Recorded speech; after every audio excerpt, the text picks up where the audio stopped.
देख रहे हैं अवाम के उठाए गए सवालात, हालत आजरा पर तबसरों, तज्जियों, खबरों पर मुहित प्रोग्राम न्यूज लाइन रिदा सैफी के साथ।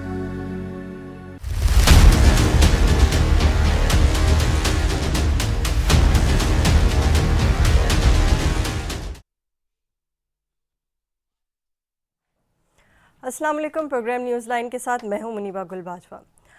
आज अगर हम बात करें तो आज है 13 अगस्त और पाकिस्तान को बने हुए तकरीबन 77 साल हो गए हैं। पाकिस्तान ने कभी जमहूरियत देखी, कभी आमरीत देखी और इन अदबार से गुजरता रहा इन 77 ईयर्स के अंदर। लेकिन एक प्रॉपर गवर्नेंस की बात की जाए, हुकूमत की बात की जाए कि जिससे आवाम भी खुश हो और वो अपनी ज़िम्मेदारियाँ एज ए हुकूमत के तौर पर निभा रही हो, ऐसा बहुत कम देखने में मिला हमें पाकिस्तान की हिस्ट्री में। और हम जब भी बात करें, बड़े अफसोसनाक एक फैक्ट है जो मैं शेयर करना चाहूँगी आपसे कि इन 77 सालों में जो जब हम ये सालगिरह मना रहे होंगे रात के 12 बजे कि पाकिस्तान आज़ाद हुआ था, और हम तब भी ये बात कर रहे हैं कि कौन सा हुक्मरान ऐसा है या कौन सी पार्टी ऐसी है जो इक़्तिदार में आए और आवाम को रिलीफ दे और पाकिस्तान की तरक्की के लिए काम करे।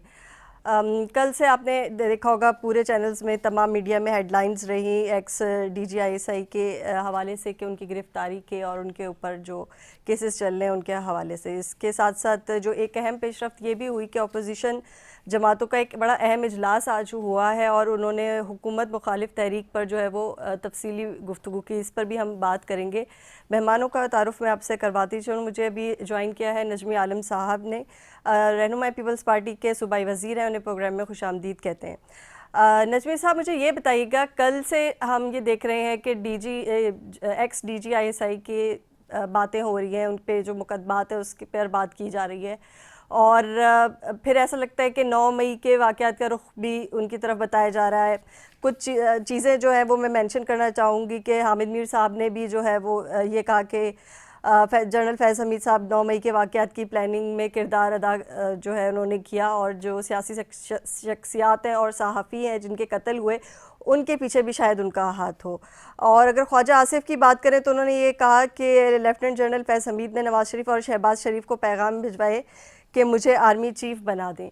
जब इस किस्म की गुफ्तगू हो रही है और एक तरफ हम 14 अगस्त सेलिब्रेट कर रहे हैं, आपको क्या लगता है कि क्या मोराल होगा कौम का, क्या आवाम क्या सोचती होगी? आपने बहुत अच्छे सवालात उठाए।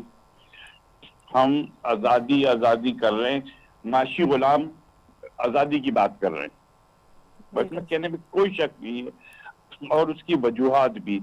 ये मुझे अब अफसोस हुआ कि वो एक इतनी जिम्मेदार सीट पे रहने वाला शख्स आज गिरफ्तार होता है, उसका कोर्ट मार्शल होता है। ये हमारे सिस्टम की खराबी को जाहिर कर रही है। ये हमारे सिस्टम में जो खराबियां हैं, अब अगर हम इंडिया से अपना मवाजना करें, वो भी उसी टाइम पे आजाद हुए थे ना, आज वो कहाँ खड़े, हम क्यों यहाँ खड़े हैं? ठीक है। उसकी वजह कोई एक इंडिविजुअल नहीं है। हमारे सिस्टम में, चाहे आप उनको पॉलिटिशियंस को ब्लेम कर दें, आप ये जनरल फैज हमीद के इदारे को कर दें, अदलिया को कर दें, सब ने कोई कसर नहीं छोड़ी है इसके मुल्क की खराबी में। और आज ये सोचने की बात है कि क्या 25 साल बाद भी हम ऐसे ही होंगे, इसी तरह माशी गुलाम रहेंगे और इसी तरह ताकतवर जगहों पे बैठे हुए लोग अपनी मर्जी से मुल्क के सिस्टम को चलाने की कोशिश करेंगे? तो फिर ये मुल्क ऐसे नहीं चल सकता। हमने एक तजुर्बा कर लिया, बांग्लादेश हमसे अलग हो गया, यही वजूहात थी। अच्छा, एक जहन में मेरा ये सवाल आ रहा था जब ये प्रोग्राम करने के हवाले से हम सोच रहे थे और मैं रिसर्च कर रही थी।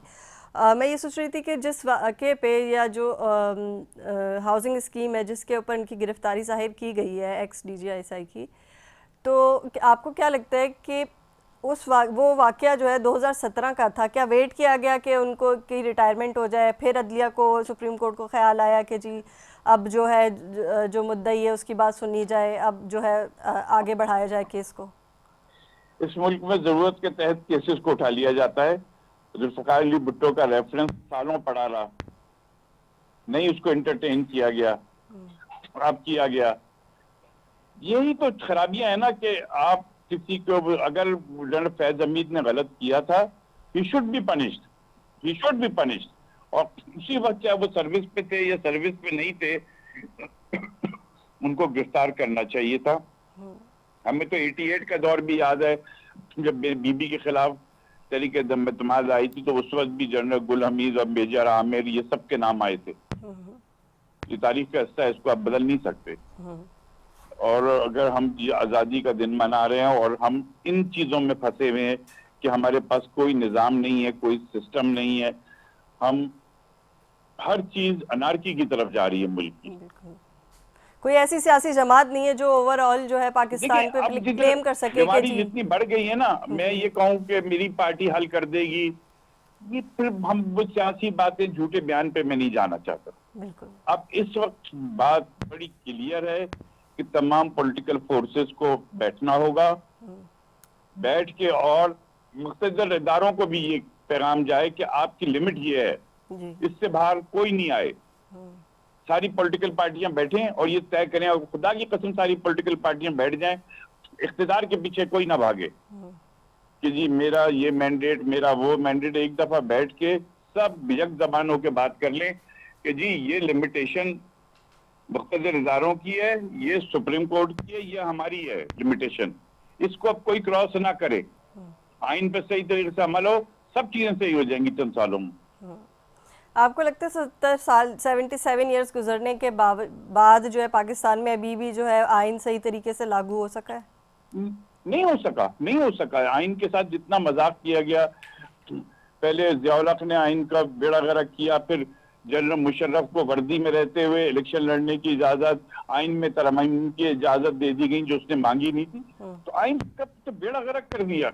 लेकिन अभी जो बानी पीटीआई है वो मुल्क नहीं चल सकता। बिल्कुल नजमी साहब, मैं आपकी बात से इत्तेफाक करती हूँ, लेकिन अभी बानी पीटीआई का बयान भी सामने आया है। उन्होंने कहा हम आइन में कोई तरमीम नहीं होने देंगे, कोई चीज़ जो है वो चेंज नहीं होगी लॉ में। वो किन चीज़ों की निशानदेही कर रहे हैं? वो क्या बात ये खान साहब से, वो किसी के साथ वो सिर्फ बयानात तो देते हैं, किसी बात, वो ऐसे ही है कि एक आदमी समंदर के किनारे देखा, एक आदमी पानी में डूब रहा था, दूसरा चिल्ला रहा था, और तो उसने कहा भाई निकालो, उसने कहा मुझे तैरना नहीं आता है वरना निकाल लेता। खान साहब की भी यही हालत है। हम आइन में आप नहीं होने दें तरमीम, जमहूरी अमल का हिस्सा बने, फिर जाके ये चीजें आप कर सकेंगे। लेकिन वैसे आइन में तरमीम करना जो है ये भी जमहूरी अमल का हिस्सा है। आइन कोई सीगा नाउजुबिल्लाह कुरान शरीफ नहीं है कि हम उसका लफ्ज नहीं बदल सकते। वही एक चीज है जिसमें हम तब्दीली नहीं ला सकते। आइन में तब्दीली 18 अमेंडमेंट आई, 19 आई, अमेंडमेंट तो आती रहती हैं। आइन वक्त के साथ साथ बदलता रहता है हालात के मुताबिक। बिल्कुल तो अगर अभी भी कोई ऐसी तरमीम होती है, और मैं तो ये चाहूंगा कि हर तरमीम सारी पॉलिटिकल पार्टीज मिलकर करें, जैसे 18वीं तरमीम हुई थी। जी बिल्कुल। ये क्रेडिट है पीपल्स पार्टी को, आसिफ जरदारी साहब को, कि उन्होंने सबको बिठा के 18वीं तरमीम की, जिसपे सारी पार्टियां राजी हुई थी। अच्छा, तो अब क्या दोबारा नहीं हो सकता ऐसा? वैसे कोशिश तो काफी की जा रही है पिछले 1.5-2 साल से कि तमाम पार्टी साथ बैठें और कोई हल निकालें। बैठना पड़ेगा इनको, अगर इनको अपना सर्वाइवल चाहिए, इस मुल्क का सर्वाइवल चाहिए, सिस्टम का सर्वाइवल चाहिए, तो इनको बैठना पड़ेगा। अगर नहीं बैठेगा कोई, वो कौमी मुजरिम होगा। ठीक है, चाहे वो मेरी पार्टी हो, खान साहब की हो, मुस्लिम लीग नून हो, XYZ, सबको बैठना पड़ेगा। बहुत इस मुल्क के साथ मजाक ना किया जाए। लेकिन वो उस एक पेज पे लाने के लिए, उनको साथ एक टेबल पे बिठाने के लिए किस किस्म की जो है वो कोशिशें की जाए कि ये राजी हो जाए और आके बैठ जाए। लेकिन उनको कोचिंग, उनको खुद इतना समझदार होना चाहिए। वो एक बड़ी पार्टी के लीडर हैं, हालात को उनको खुद समझना चाहिए। आप पहले से शर्तें लगा के बैठेंगे तो फिर चीजें नहीं होंगी। आप बैठे उस टॉक्स में बात करें, जब आप बैठेंगे तो ही ये मसाइल हल होंगे। जब तक नहीं बैठेंगे, दूर दूर से बयानबाजी से कोई मसला हल नहीं होगा, और लूजर आखिर में सब होंगे।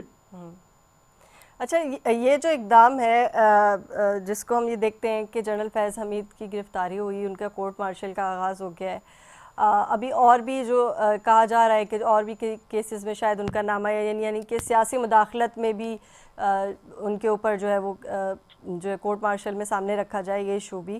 सियासी मुदाखलत इस सबसे बड़ा जुर्म है। बिल्कुल, ये तो जमीन का जुर्म तो छोटा होगा, सियासी मुदाखलत ISI का चीफ करे तो ये सबसे बड़ा जुर्म है।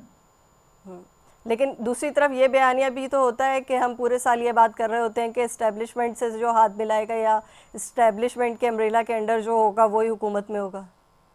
देखिए ना, यही तो बदकिस्मती है ना इस मुल्क की, के एस्टेब्लिशमेंट से सब। भाई क्यों एस्टेब्लिशमेंट से आप सारे पॉलिटिकल फोर्सेस बैठ जाएं, खान साहब आके बैठ जाएं, इतने बड़े मैंडेट से आए थे, सबको बिठा लेते, खुदा की कसम हाथ मिला लेते पॉलिटिकल लोगों से, उन्होंने हाथ मिलाना गवारा नहीं किया। हाँ, बिल्कुल ऐसी। अगर उस वक्त वो जब उनको सब ऑफर कर रही थी पोजीशन, उस वक्त हाथ मिला के बैठते, आपस में तय करते, चीजें बहुत अच्छी हो जाती। शायद आज भी वो इस मुल्क के प्राइम मिनिस्टर होते। तो अपनी अना की भेड़ चढ़ा दिया उन्होंने फिर पाकिस्तान अना को। की भेड़, लेकिन सियासत में, मुल्की मामलात में अना की भेड़ नहीं। हमने तो ज़िया-उल-हक के दौर में जब अमेरिका अफगानिस्तान से निकल रहा था, जुनेजो साहब ने बुलाया तो बीबी उस मीटिंग में गई। क्यों गई? तो उस वक्त पाकिस्तान का मसला था, मुल्क का मसला था। बीबी अगर नहीं जाती कि हम तो नहीं बैठेंगे, उन्होंने कोई जिद नहीं की, उन्होंने कहा हाँ मैं आऊंगी, ये इस वक्त इशू जो है अमेरिका के निकलने के बाद पाकिस्तान इसको सफर करेगा। उनका पॉलिटिकल विजडम था, मुल्क की बेहतरी चाहती थी, अपनी जात की सियासत नहीं कर रही थी, इसलिए चली गई थी। ठीक है, नजमी आलम साहब ये भी बताइएगा कि आपने 88 का जिक्र किया, ज़िया-उल-हक के दौर का भी आपने जिक्र किया, उससे पहले भी हम अयूब खान की बात करते हैं, आया खान की बात करते हैं। इतने जितने साल पाकिस्तान की आज़ादी को हो गए हैं उसके जो 70% भी अगर लें आप, तो वो हमने आमरीत के दौर में गुजारा है, जमहूरियत बड़ा कम अरसा है। डायरेक्ट या इनडायरेक्ट इन्वॉल्वमेंट रहा है जी, लेकिन मैं मतलब वही डिक्टेटरशिप का दौर हमारे पास ज्यादा रहा है। जब डिक्टेटरशिप के दौर में पला बड़ा एक मुल्क होगा तो उसके अवाम की सोच और उसके हुक्मरानों की सोच पे क्या असर पड़ेगा? मैं वो कह रहा हूँ ना, हमें थोड़ा सा आंखें खोल के इंडिया को देखना चाहिए, बिल्कुल स्टडी करना चाहिए कि वो क्यों इतना आगे बढ़ रहे हैं, उनके क्या क्यों ये मसले नहीं आना, कि वो तो हमसे बहुत बड़ा मुल्क है, बहुत सी जबानें हैं, बहुत से ज्योग्राफिकल प्रॉब्लम्स उनको हैं।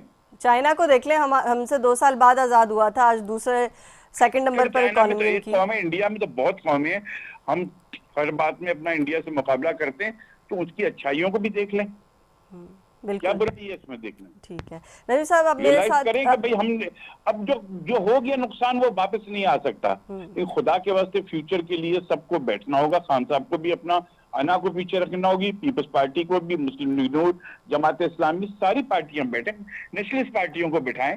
किसी के बलूचिस्तान में खून बह रहा है, वो बातचीत के बगैर खत्म नहीं होगा। बिल्कुल। अच्छा, मैं दूसरी खबर की जानिब भी जाऊंगी, उससे पहले मैं एक ब्रेक लूंगी नजमी आलम साहब, और फिर हम जिक्र करेंगे जो अपोजिशन जमातों का जो अहम इजलास हुआ है और उन्होंने हुकूमत के खिलाफ अब क्या करने जा रहे हैं, उस पर भी हम डिस्कशन करेंगे एक ब्रेक के बाद।